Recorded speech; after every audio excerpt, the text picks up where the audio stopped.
So guys, अगर हम market की बात करें तो आज का दिन पिछले कुछ दिनों से काफ़ी बेहतर रहा और जो लगातार गिरावट थी 5-6 दिनों की, मार्केट ने जो है उसको तोड़ दिया और फाइनली एक अप ट्रेंड देखने को मिली हमें। सो अगर हम निफ्टी 50 की बात करते हैं तो दिस वाज लाइक निफ्टी 50। आप शुरुआत देखिए, ओपन गैप डाउन ओपनिंग हुई और मार्केट नीचे की तरफ लुढ़का, फिर वहाँ से एक रिवर्सल देखने को मिला। And this is what we were expecting कि जब मार्केट गिरता है या गैप डाउन ओपनिंग होती है, फ्लैट ओपनिंग होकर नीचे की तरफ जाता है तो ऊपर आने के चांसेस बढ़ जाते हैं, क्योंकि मार्केट एक डायरेक्शन में नहीं जा सकता। गेटिंग? अब पिछले कुछ दिनों से क्या हो रहा था कि मार्केट गैप अप ओपन हो रहा था, थोड़ा ऊपर जाता था, फिर नीचे की तरफ कंटिन्यूअस आता था। तो एक बार ऊपर चला गया तो अब नीचे आएगा। अब यहाँ पे क्या हुआ कि मार्केट पहले ही नीचे आ चुका है, तो अब ऊपर जाना है और ऊपर जाके फिर एक रिवर्सल जरूर लिया मार्केट ने, बट एक बेस था यहाँ पे, एक इंपॉर्टेंट सपोर्ट लेवल था, वहीं से जो है रिवर्स होके 14,700 के ऊपर क्लोजिंग दिया। तो इट्स अ फैंटास्टिक थिंग कि आपको 200-250 पॉइंट की रैली देखने को मिल जाती है अगर नीचे के लेवल से हम कंपेयर करते हैं जो इसका लोवेस्ट पॉइंट है। और ये सेम चीज़ हमें जो है निफ्टी बैंक में भी देखने को मिली।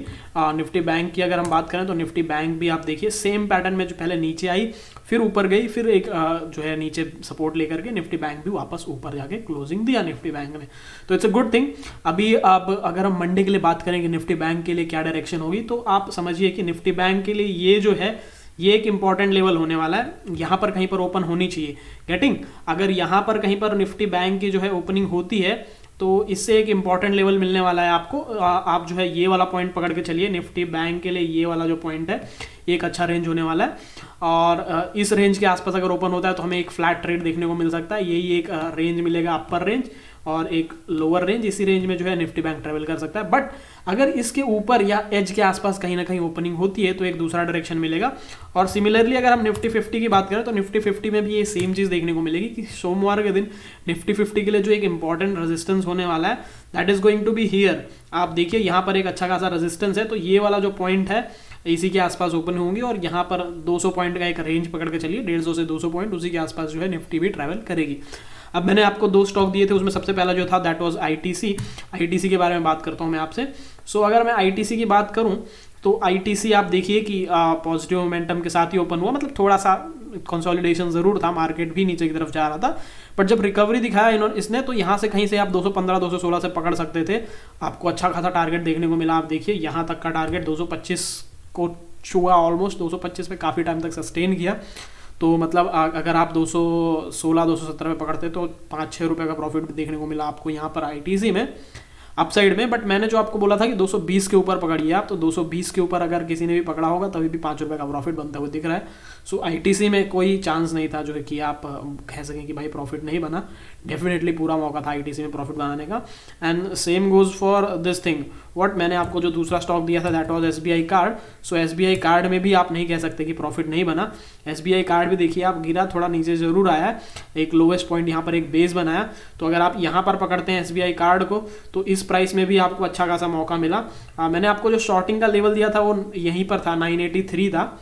मतलब 983 तो नहीं था, मेरा शॉर्टिंग का लेवल जो था कल के लिए वो लगभग यही था। तो शॉर्ट करने का तो चलो नहीं है कि जिन्होंने इग्नोर कर दिया, बट बाय कर सकते थे आप चाहे तो। आप यहाँ पर 983 के आसपास बाय करते यहाँ पर कहीं पर, या फिर आप जो है थोड़ा सा ऊपर आने के बाद यहाँ पर बाय करते जब इसके ऊपर वाला पॉइंट पे गया। तो एक चांस यहाँ पर था 991-95 के आसपास, आप कहीं पर भी 92-95 पे पकड़िए तो आपको जो है 1008-1009 तक का लेवल देखने को मिला है। तो प्रॉफिट बनाने के काफ़ी अच्छे चांस थे एसबीआई कार्ड और आईटीसी दोनों में ही। अभी सोमवार के लिए सबसे पहला स्टॉक जो मैं आपको दे रहा हूँ दैट इज़ रिलायंस। रिलायंस में आपके सामने आपको दिखाता हूँ कि रिलायंस कैसा क्या परफॉर्म कर सकता है, क्या सिचुएशन बन सकती है। सो रिलायंस में जो एक इम्पॉर्टेंट सपोर्ट है दैट इज़ ओवर हियर। पहले मैं ना इस चार्ट को चेंज करके जो है 15 मिनट्स कर लेता हूँ। Okay, I suppose that would be better. 15 minutes में जो है थोड़ा सा बेटर हो जाता। सो रिलायंस ने भी एक कंटिन्यूस अप ट्रेंड बनाया और ये एक बड़ा रीज़न था निफ्टी के ऊपर जाने का। सो रिलायंस में अभी अगला जो सपोर्ट होगा that is going to be somewhere around here. देखो ये एक इम्पॉर्टेंट सपोर्ट लेवल है। सो इसको आप ध्यान में रखिएगा कि आज भले क्लोजिंग दिया है इसने 2070-80 पे क्लोजिंग दिया है, पर 2050 का जो एक सपोर्ट है ये एक इम्पॉर्टेंट है, साइकोलॉजिकल फैक्टर है। 2050 के नीचे आता है तो शॉर्ट ज़रूर कर सकते हैं आप। 2050 के नीचे आएगा तो जो पहला टारगेट होगा, पहला तो एक छोटा सा सपोर्ट है, तो ये टारगेट आपको मिलेगा।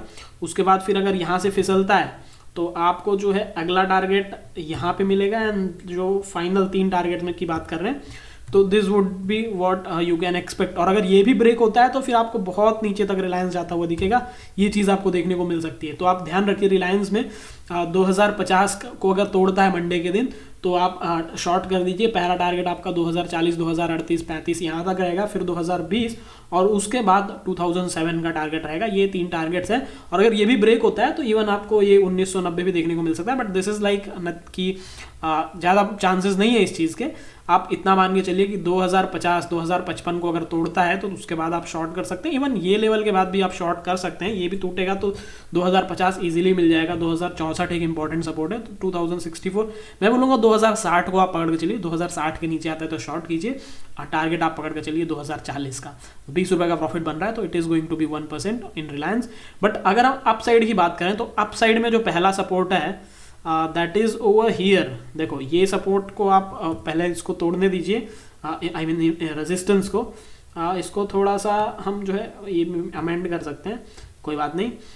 2000 सॉरी हाँ, तो अभी यहाँ से आप 2090 को पकड़ के चलिए। 2090 को जब तक पार नहीं करता तब तक आप बाय मत कीजिए रिलायंस। लॉन्ग पोजीशन मत बनाइए रिलायंस में। जो भी बनाना चाहते हैं आप कॉल में करें या फिर इंट्राडे करें, जैसा भी करें। 2090 को पार करता है तो आपके लिए पहला target would be very easy, आपको ये लेवल मिलेगा। Then you can expect it to go somewhere here and then over here. तो ये 3 टारगेट्स मैं आपको दे रहा हूँ कि 2089, 2090 के बाद आप पकड़िए। 2100 रुपये पहला टारगेट होगा, 2106, 2118, 2120 ये चीज़ें आपको देखने को मिल सकती हैं। और इवन ये ब्रेक होता है ना तो आपको ये वाला लेवल मिल जाएगा इजीली। मेरा जहाँ तक मानना है रिलायंस या तो ऊपर जाएगा या तो नीचे जाएगा। अगर ऊपर जाता है तो 2130 तक का टारगेट आपको मिल सकता है और अगर नीचे जाता है तो आपको जो है 2140 तक 2040 तक का लेवल मिल सकता है। तो अप साइड में आप जो इसका 2090 है इसको रुकने दीजिएगा। 2090 को पार नहीं करता तब तक लॉन्ग पोजीशन मत बनाइएगा और शॉर्ट पोजीशन 2060 के नीचे मत बनाइएगा, 2060 के ऊपर मत बनाइएगा। 2060 के नीचे जाने के बाद ही शॉर्ट कीजिएगा। और दोनों साइड आपके टारगेट्स, आपके सपोर्ट्स मैं आपके सामने दे रहा हूँ, ठीक है। देन एक और स्टॉक जो मैं आपको दे रहा हूँ that is going to be IndusInd bank. IndusInd bank के बारे में बात करना इंपॉर्टेंट है। सो इंडसइंड बैंक के लेवल्स भी मैं आपको दे देता हूँ। इंडसइंड बैंक का मूवमेंट भी काफ़ी सिमिलर रहा। तो आप जो है इस इंडसइंड बैंक के लिए एक तो यहाँ पर आप रेजिस्टेंस देख रहे हैं इंडसइंड बैंक के लिए, सो इसको याद रखिएगा। ये अगर टूटता है तो आपको जो टारगेट मिलेंगे they would be like over here and then the next thing that you would get on IndusInd bank is this. और अगला तो आपको दिख ही रहा है, ठीक है। तो ये 3 शॉर्टिंग के लेवल्स हैं। वो लॉन्ग साइड में इसके जो रेजिस्टेंस है, पहला तो यही है एक जहाँ पे इसने पीक बनाया हुआ है, नहीं हाँ पीक बनाया हुआ है, सो इसको ले सकते हैं। Then the next support that we have is over here. Then यहाँ पर देखो काफ़ी बार फंसता हुआ दिखा है और ये तो दिख ही रहा है सीधा सीधा, ठीक है।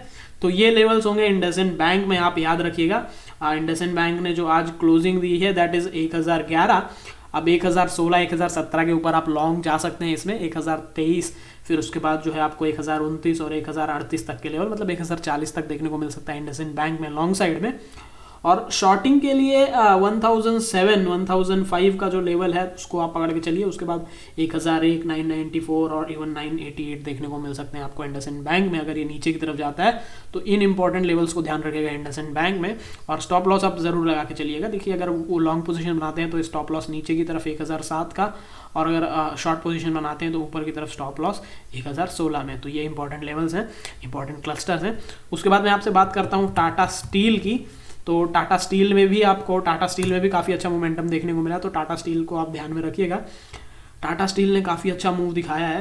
अब अगर ये टूटता है तो ये एक इम्पॉर्टेंट रेजिस्टेंस होगा और ऊपर की तरफ तो वैसे कोई लिमिट नहीं है, बट स्टिल एक क्लस्टर है यहाँ पे सपोर्ट जो अगर ब्रेक करता है तो first target would be here, then you will get somewhat this thing and then this is the peak, ठीक है। तो टाटा स्टील अगर आप बाय करते हैं तो 734 के लेवल आने का वेट कीजिएगा। 734 के ऊपर बाय कीजिएगा, फिर 737, 740, 744, 750 ये लेवल्स आपको मिलेंगे। शॉर्ट करने के लिए 728, 726, 728, 730 का जो लेवल है उसके नीचे ही शॉर्ट कीजिएगा। और शॉर्ट करेंगे तो फिर अगर गिरता है बाय चांस तो आपको शॉर्टिंग में ज़्यादा मुनाफा बनेगा अगर टाटा स्टील गिरेगा।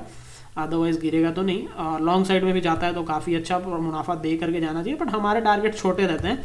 हमारे टारगेट अचीव हुए उसके बाद आप इंतजार कीजिए, अपना स्टॉप लॉस लगा के अपने टारगेट पे बैठे रहिए, जब तक ऊपर जा रहा है जाने दीजिए, फिर जहाँ मन करे वहाँ बुक कर लीजिए।